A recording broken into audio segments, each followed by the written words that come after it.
picture the rest of my life. Used to keep my picture.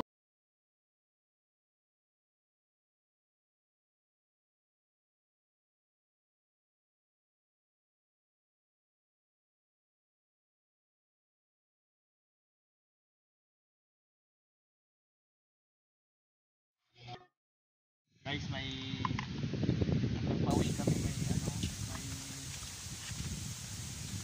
may nadaanan kaming customer na nagtutulak. So, tulungan muna namin kasi kawawa naman. Nagtutulak. So, tingnan natin kung ano magagawa natin kay tatay. So, buti may dala tayong tools. Tingnan natin yung motor niya kasi malayo-layo pa yung pupuntahan niya. Gatig ba? Mamatay. Pag ano? Ay, matigas. Ay.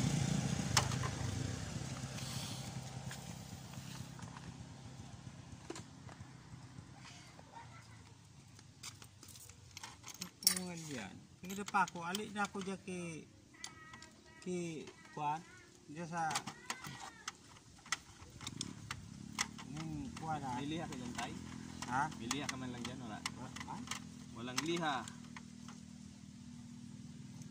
May gasolina? Ay, basta na sa gasolina. Gasolina, basta tiya. Ay, may liha. Panahon pa ni Marcos. Uy. Liha. Sa gitna ng kabundukan. Salva. Tingnan natin kung... Di nagatigbak sana. Saan man yung talaga yan.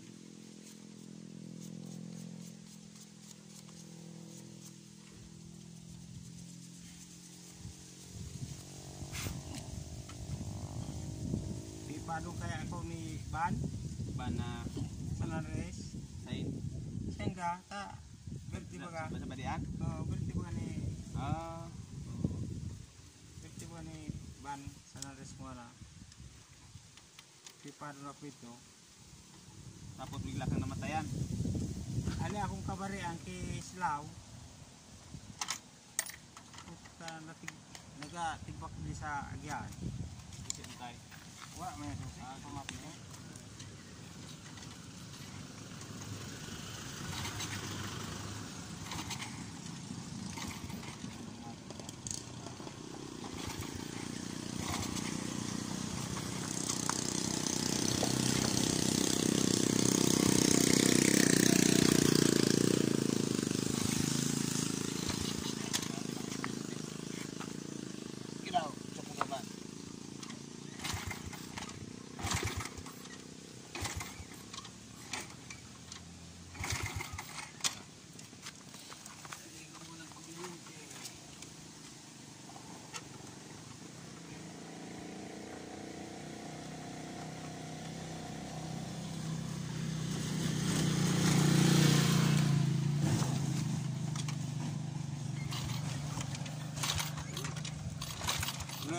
Walang kuryente ah. Biran mga tay.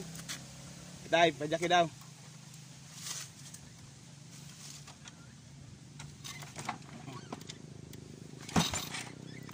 Walang kuryente. Di talaga sa andar. Di sa Depende yan kung sila o regulator. Anong gusto mo? Hilain na natin? Gana? O Tulak ko na pala. tulak mo na lang? Sige ayan o. Depende kung anong matipister.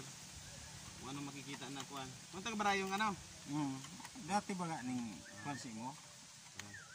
Dating parehasi mo? Kaya ano? Guyulon tayo sa shop o anong gusto mo? Ay pasakayon tayo ka.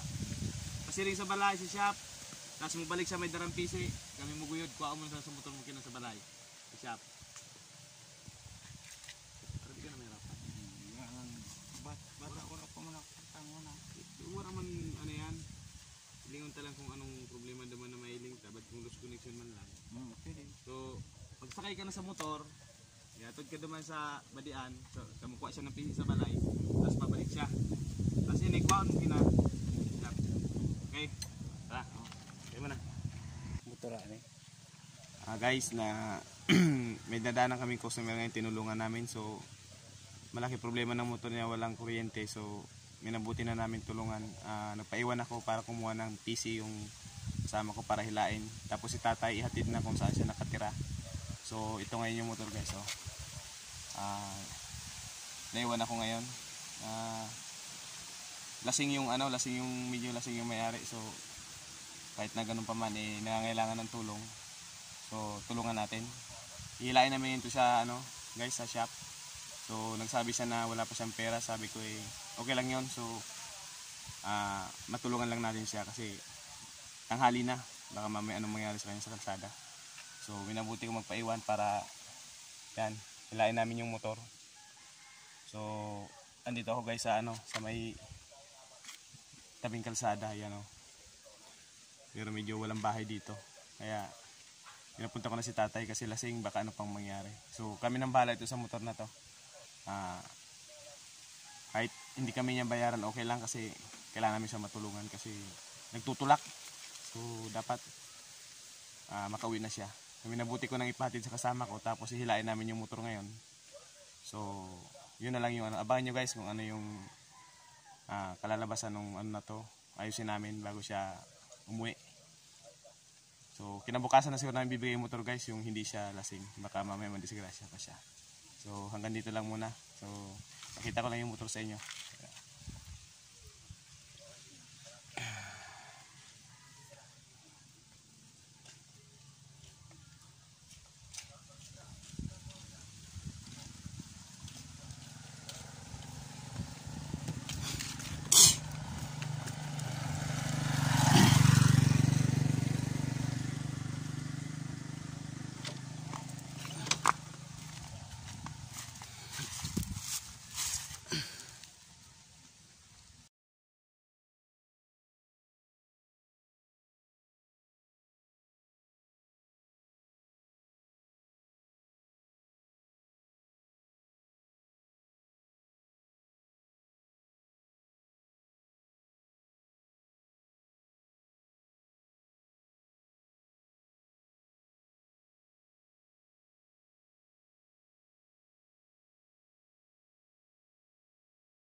yung motor na ayos ko na. So yung naging problema pala ng motor niya, yung hinila namin, yung tinulungan namin na matanda, yung naging problema lang ng motor niya is lost connection.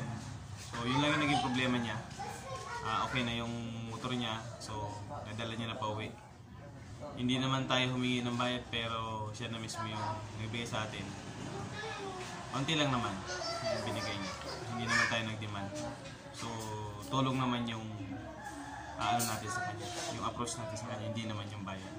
So guys, thank you sa mga nagsubaybay. At may video pa kaming susunod na ilalabas. Huwag niyo kalimutan mag-like, mag-share, subscribe. Pinutin niyo na rin yung notification bell para updated kayo sa mga videos namin darating. Thank you.